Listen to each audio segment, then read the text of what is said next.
ಕರ್ನಾಟಕ ವಿದ್ಯುತ್ ಪ್ರಸರಣ ನಿಗಮ ನೌಕರರ ಸಂಘದ ವತಿಯಿಂದ ಸಂಘವಾಣಿ ಪತ್ರಿಕೆ ಹಾಗೂ ಡೈರಿ ಬಿಡುಗಡೆ ಸಮಾರಂಭ ಆಯೋಜಿಸಲಾಗಿತ್ತು.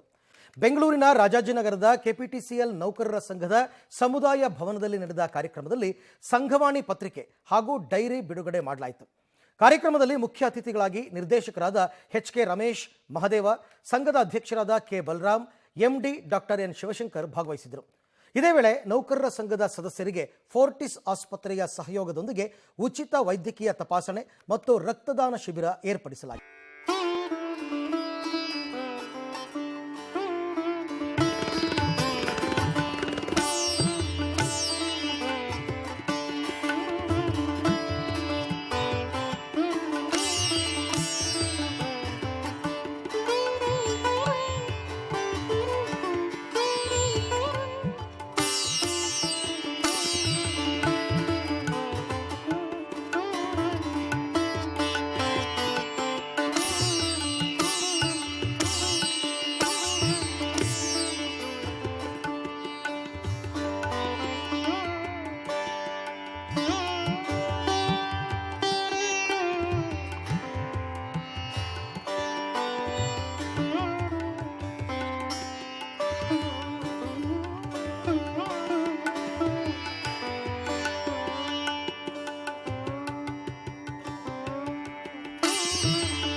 ಕರ್ನಾಟಕ ವಿದ್ಯುತ್ ಪ್ರಸರಣ ನಿಗಮ ನೌಕರ ಸಂಘದ ವತಿಯಿಂದ ಸಂಘವಾಣಿ ಪತ್ರಿಕೆ ಮತ್ತು ಡೈರಿ ರಿಲೀಸಿಂಗ್ ಕಾರ್ಯಕ್ರಮ, ಅದರ ಜೊತೆಗೆ ನಮ್ಮ ನೌಕರರ ಸದಸ್ಯರಿಗೆ ಆರೋಗ್ಯ ತಪಾಸಣಾ ಶಿಬಿರವನ್ನು ಏರ್ಪಡಿಸಲಾಗಿದೆ.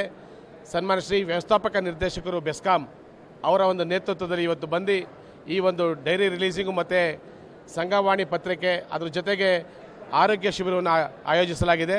ಸಮಸ್ತ ನೌಕರರಿಗೂ ಇವತ್ತು ದಿವಸ ಆರೋಗ್ಯವಾಗಿ ಇರಬೇಕು ಅನ್ನೋದು ನಮ್ಮ ಸಂಘದ ದೈವೋದ್ದೇಶ. ಈ ನಿಟ್ಟಿನಲ್ಲಿ ನಮ್ಮ ಕವಿಪ್ರಾಣಿ ನೌಕರ ಸಂಘದ ಎಲ್ಲ ಸದಸ್ಯರಿಗೂ ಆರೋಗ್ಯ ಚೆನ್ನಾಗಿರಲಿ, ಅವರ ಆರೋಗ್ಯ ಮತ್ತು ಅವರ ಫ್ಯಾಮಿಲಿ ಎಲ್ಲರಿಗೂ ಒಳ್ಳೆಯದಾಗಿ ಅಂತ ನಿಟ್ಟಿನಲ್ಲಿ ಈ ಒಂದು ಕಾರ್ಯಕ್ರಮ ಆಯೋಜಿಸಿದ್ವಿ. ಅದ್ರ ಜೊತೆಗೆ ಸಂಘದ ಒಂದು ಸಂಘವಾಣಿ ಒಂದು ಪತ್ರಿಕೆಯನ್ನು ರಿಲೀಸ್ ಮಾಡಿದ್ದೀವಿ. ಮೊಟ್ಟ ಮೊದಲ ಬಾರಿಗೆ 50 ವರ್ಷದಲ್ಲಿ ಈ ಒಂದು ಹೆಮ್ಮೆಯ ಒಂದು ಕಾರ್ಯಕ್ರಮನ ಈ ನಮ್ಮ ನೌಕರ ಸಂಘ ನಡೆಸ್ಕೊಳ್ತಾ ಬಂದಿದ್ದೀವಿ ಅಂತ ಹೇಳಿಕೆ ಹೆಮ್ಮೆಯಿಂದ ಹೇಳೋಕ್ಕೆ ಇಷ್ಟಪಡ್ತೀನಿ ಸ್ನೇಹಿತರೆ.